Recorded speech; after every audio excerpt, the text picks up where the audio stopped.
Hi, my name is Jennifer Celestine, and for my research project, I got Competency 13. So here is my presentation. Okay, the question is, what is the cultural view of deafness, thinking the big D? And then what is the medical view of deafness, thinking the little d? Now, when you capitalize the D in deaf culture, in deaf, it means that it means that you're a part of the deaf culture, you're a part of the deaf community, and you also uh, communicate with other people through sign language or another form of sign language. And then also you have a strong sense of deaf identity and a strong sense of pride. Now, the lowercase d in deaf is more of a like medically deaf, and some people think that it's more of the medical sense instead of like the capitalized D, which is deaf culture. And how I've looked at it before was lowercase d. Now it is capital D because learning about deaf culture, it's a sense of identity.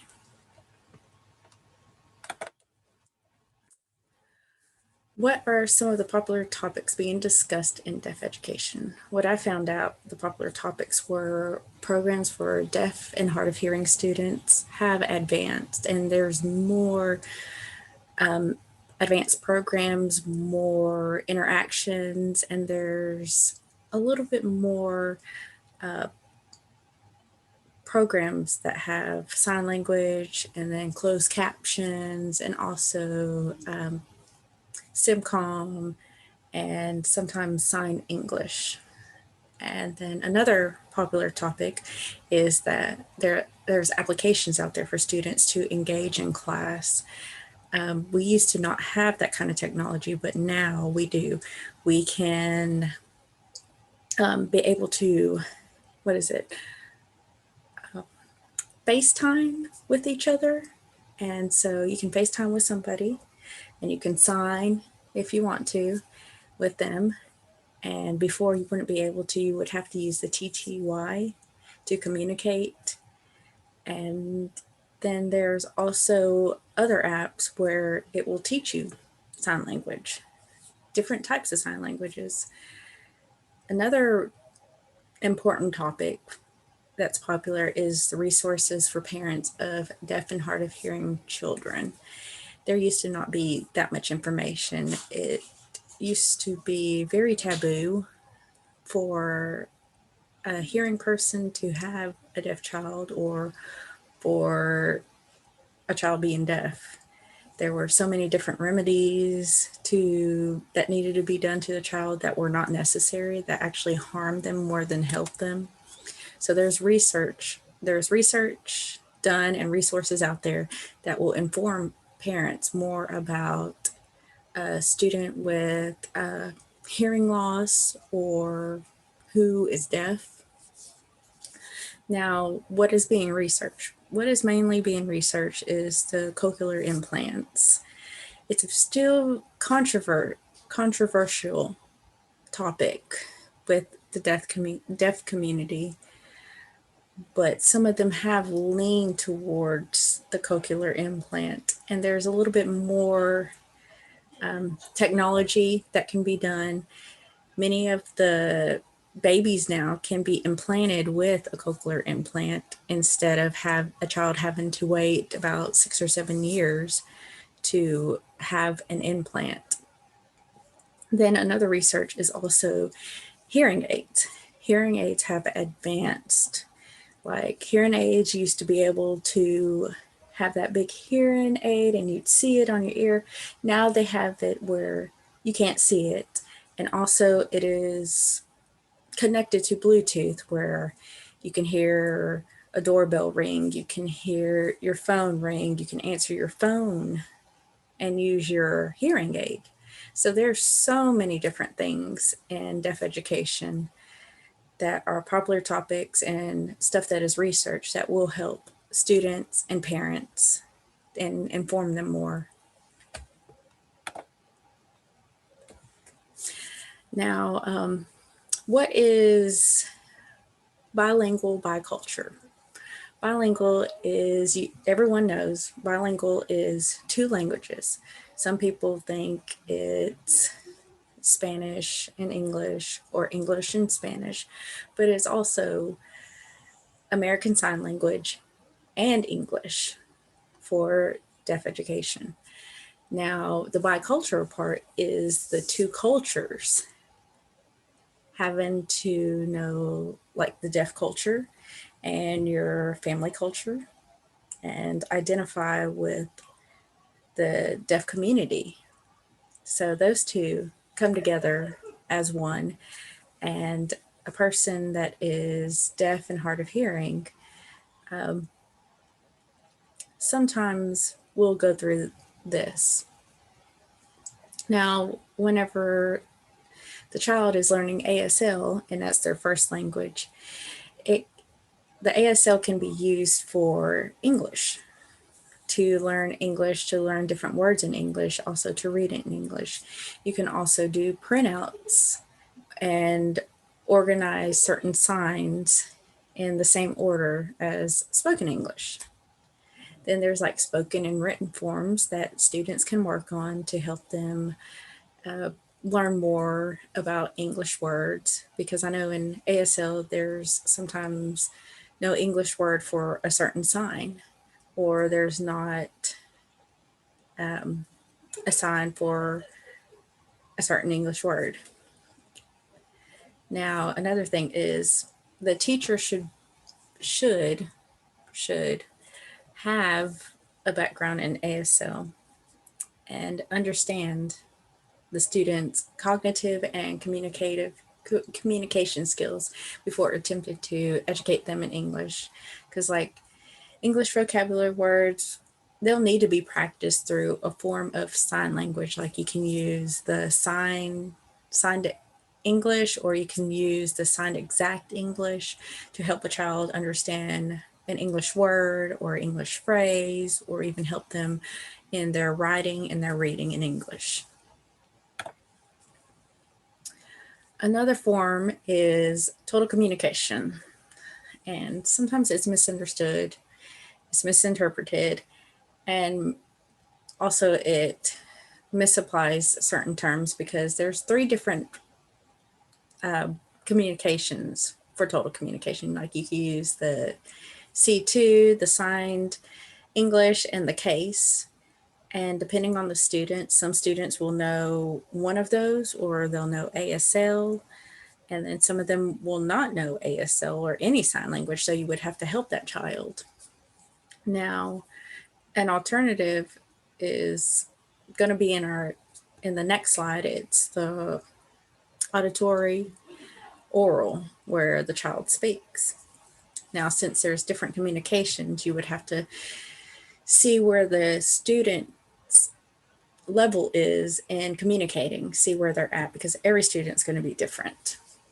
Now, this will also, when you find a form of communication in total communication, you will help the student understand and enhance them in their reading and their writing skills. And it'll also encourage a child with hearing loss to be able to communicate with hearing people.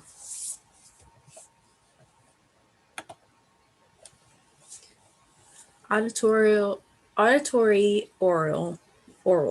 The word auditory refers to the ear and hearing, and the word oral refers to the mouth and speaking.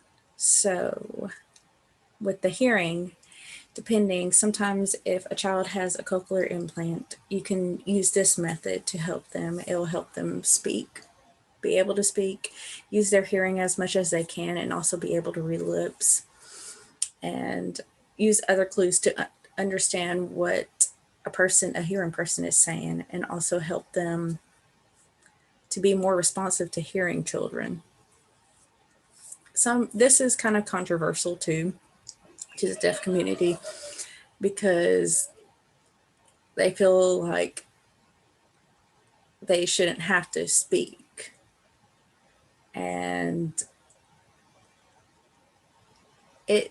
it's kind of a hard topic to go into, but some deaf people get misinterpreted for being able to read lips, and it's hard to read lips even as a hearing person. What is the role of the deaf education teacher and support staff when co-teaching? Now, 2 or more teachers working together as peers and professionals to collaborate, to make lesson plans, to present presentations and evaluate different things in the classroom, and also the student skills, where they need certain things for learning needs, and also to help them understand what level the student is. Now, enhancing the overall teaching situation and also the learning experience for all the students will be a big thing. What is the role of the deaf education teacher and support staff when working with or in the general education classroom? Special education and deaf education teacher, they are a content expert as well as and expert on individualizing and adapting the curriculum of the population of students. Now, also, this is to, their role is a big role. So whatever the general education teacher is saying, the interpreter or the deaf education teacher is supposed to interpret that to the student so they can retain the information, understand it, and be able to pass the class, be able to understand what they're learning. And you always want to be clear when you're signing. You always want to give the correct information from what you are hearing. And when you get that information, present it to the student. What is the role of the deaf education teacher and support staff when in the itinerant settings? Now, it is the possess expertise within the field of education, exceptional flexibility, communication, and organization skills, and prepare work with students enrolled in all grades and attend several different schools. This is a very big job for the deaf education teacher or interpreter because they need to be on their A game about learning and knowing their signs. They can come into a classroom and the student that they are interpreting to or teaching could be on a different level than someone that they taught before. Now, you would have to identify what level they're on, or also what communication sign language you need to use to get the information from the teacher and present it to them. So they have many roles. They don't just deal with like one grade level, they deal with multiple. They go to different schools and then also have to deal with different students with different personalities, different ways of signing, and also different types of learning needs. The role of the deaf education teacher when team teaching.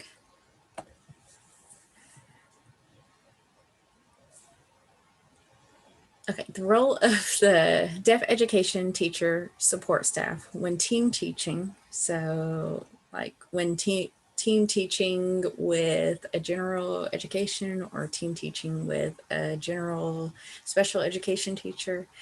you come together with that teacher and y'all collaborate and y'all plan on what lessons y'all are going to plan, what activities you are going to do, what strategies, and also what interventions you will have to do together as as one. You have to work together as a team. Like, you have to come to a common ground, come to a common agreement, because one teacher, that if she's a general education teacher, then she's going to give you the information and you're going to have to relay it. But also, you want to be prepared for that lesson. So you want to communicate with her, get the lesson plan before she presents it to the class. Also, you want to be able to meet the needs of a diverse population of students. And sometimes you might be teaching the full class and engage in the students in small group work. What codes of ethics applies to the field of deaf education? Now, there's the three ones of ethical codes is professional ethical conduct, practice, and performance. Two is ethical conduct toward professional colleagues, and then ethical conduct toward students. Now, there was so many different ones, and all of them apply. I just picked three main ones that stuck out to me, and one is the standard 1.7 in the professional ethical conduct practices and performances. The educator shall comply with the state regulations, written local school board policies, and other state and federal law. As an educator, you want to make sure you follow the rules, the regulations, because you don't want to get into trouble with the state laws or the federal laws. Now, in the ethical conduct toward professional colleagues, what stuck out to me was the standard 2.5, and that is the educator shall not discriminate against or coerce a colleague on the basis of race, color, religion, national origin, age, gender, disability, family status, or sexual orientation. That's a big thing too, with everything that's going on in the world. With, let's just say, an example with racism. You want to treat everybody equal, because everybody is should be treated equal. There, it shouldn't matter about color. It shouldn't matter about that. It's about the person, and you're there to teach them. You're there to give them the information and help them better themselves. And it has nothing to do with race, color, anything. They're a person as well as you're a person too. Now, educational conduct towards students.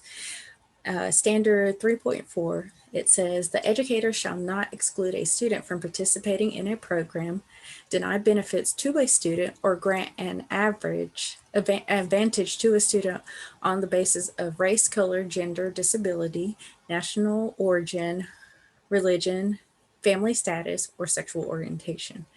That one is big, not just in education, but also in deaf education, because you do not want to exclude any child from learning, from succeeding, or doing better. Additional requirements for deaf education or special education teachers that are not listed in the General Educators Code of Ethics. Now, this is kind of what I thought the code of ethics for me was, is be professional when you're speaking with students, parents, and other educators. Don't miscommunicate information when interpreting to a student.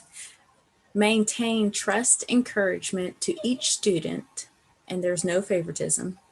Keep your parents engaged in their students' needs. Don't overstep your boundaries in a parent's decision, and show that you care about the well-being of your students. What are the basic tenets or parts of the Deaf Children's Bill of Rights? The well-being and growth of students who are deaf or hard of hearing, that educational programs recognize the unique nature of deafness and the hard of hearing condition and ensure that all students who are deaf or hard of hearing have appropriate, ongoing, and full accessible educational opportunities. Like the code of ethics I mentioned is everybody has an opportunity, and the deaf and hard of hearing community have an opportunity. They are not left out. Now, another one is students who are deaf may choose to communicate through sign language of the deaf community, American Sign Language, or through any of a number of English-based manual visual languages. That is very important for a student that is deaf or hard of hearing, because this is the way you're going to communicate whatever is spoken by a general educator. And then students who are deaf or hard of hearing also may use other technologies to enhance language learning. And technology has become a big thing. And with the technology we have, that helps the students in their learning, not just sign language, but also in their reading and writing skills, and also in their English words. Now, what are the procedural safeguards and what does it contain? Now, in section 29.306, it's a student who is deaf or hard of hearing must have an education in which the student's parents or legal guardian and advocates for the student's parents or legal guardians are involved in determining the extent, content, and purpose of programs. Otherwise, including individuals who are deaf or hard of hearing may be involved at the discretion of parents or legal guardians or the school district. So this is to help from any risk between any problems in the school district and also the parents and the students. What are the different placement options? Now, educational programs for students who are deaf or hard of hearing must be coordinated with other public and private agencies. So the agencies can operate with like early child intervention programs, kind of like somebody that can sign to them or help them understand sign, or you can do the oralism, whichever. Then there's preschool. Preschool will help them kind of maintain that school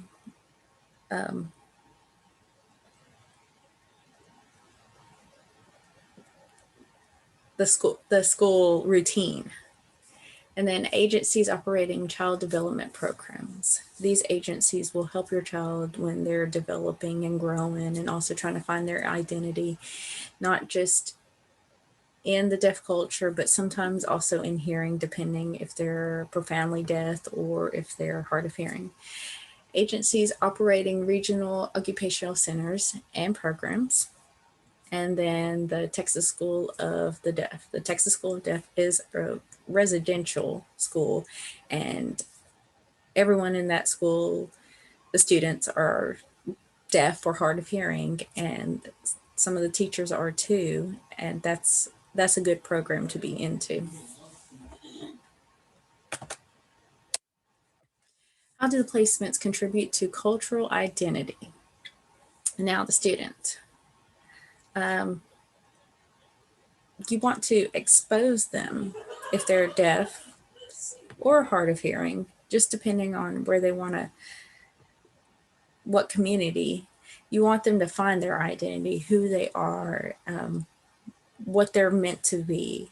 Because if you don't help them with that, they will have low self-esteem and sometimes they'll just want to give up. Now you want to introduce them to understand like the deaf culture and the deaf community and like other people out there that are just like them so they can find a sense of independence and also find their identity. And then also get them to communicate with other deaf and hard of hearing students, because that will help them not just in their social skills, it will help them also in their sign language skills. And then also you want the student to gain confidence by these placements. How are each of the placements viewed when talking about LRE? First, there is mainstream. Mainstream is more of your hearing community and it has less of the deaf community. So sometimes there could be like 1 or 2 deaf students in a school full of nothing but hearing people. And that would be hard for them to try to find their identity, also be able to communicate with those students. Day schools, they're just during the day, and they are restrictive, and they have more involvement with the deaf community than the mainstream schools would. Residential schools are more restrictive, and a student will have a sense of identity and involvement with the deaf community, and they'll be able to communicate with other students through sign language or through other forms of sign language. So they'll be able to find their identity, they'll be able to find that independence, they'll be able to have confidence in their selves. How are students' linguistic, language, academic, and social emotional development handled in each setting? Mainstream students, the student will have a hard time of developing their identity around hearing students and learning without the proper assistance needed to succeed in their classes. So all 3 of these, the linguistic, language, academic, and social emotional development, is very important for a child that is deaf and hard of hearing. Now, the day schools, the students will learn English by a form of sign language and receive the assistance that they need. So they will know sign language, but they will also know English, and that will help them. Now, the residential school, they will know more about the ASL than their English, but they will develop a strong identity and independence about themselves. How are cultural ID, LRE, and logistic, academic, and social emotional development connected? Now, for a deaf or hard of hearing student, the schools that they're enrolled in, it will affect these 4 things. It depends if they're if they're in the main school, it's going to mess with all 4 of these. Now, also, these 4 are connected by how the student can find their identity, how the student will become independent or dependent, and also their success in the academics. And also it will affect their life as they become older, because some of them in a mainstream school, if they don't have that deaf culture or the sign language or any of the assistance to help them, then they will lose a sense of identity, they'll lose a sense of confidence in themselves, and they will not want to be able to, they'll be a little bit emotionally distraught. What contributes to the changes in deaf education? Now, what I found was advanced technologies, research and knowledge, and changes in attitudes. Now, these have changed throughout the years, and with the advanced technologies, it's the hearing devices like the cochlear implant and also the hearing aids. They have more functions on the device than what they did before. They don't show as much, or they're not as bulky as what they used to be. And also there are certain apps online that you can find that has like the ASL dictionary, There's FaceTime, there's Facebook, and also Instagram with all the videos. And the deaf community can come together on the internet instead of having to come meet together at one place, like maybe once a month. Now, the research and knowledge, there's advancements in professional preparation and collaborations. And then there's information and programs available for not just the students, but also the parents to help them understand deaf culture, sign language, other programs and assistance that they might need, or help them to make the right decision for their child on their future. Now, changes in the attitude. But I have noticed that some people are more open and they know about the deaf community. It used to be taboo about a child being deaf. And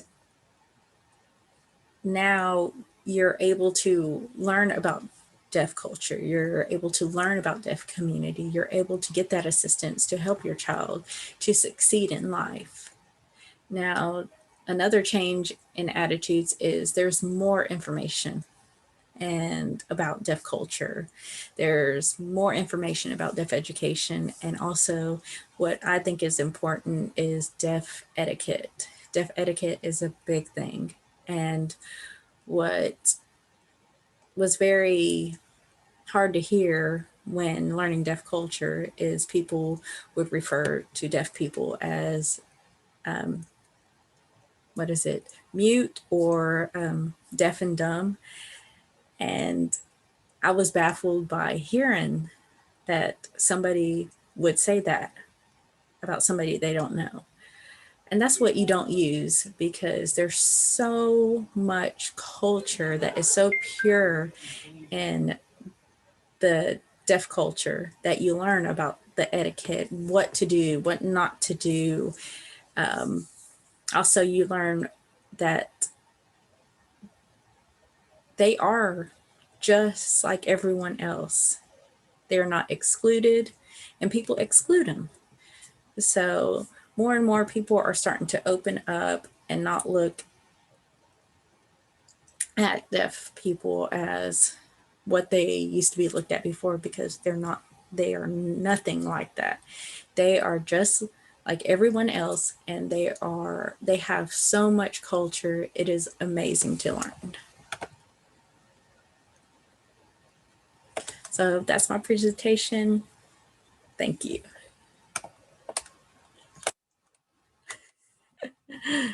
Oh my gosh, how long is it?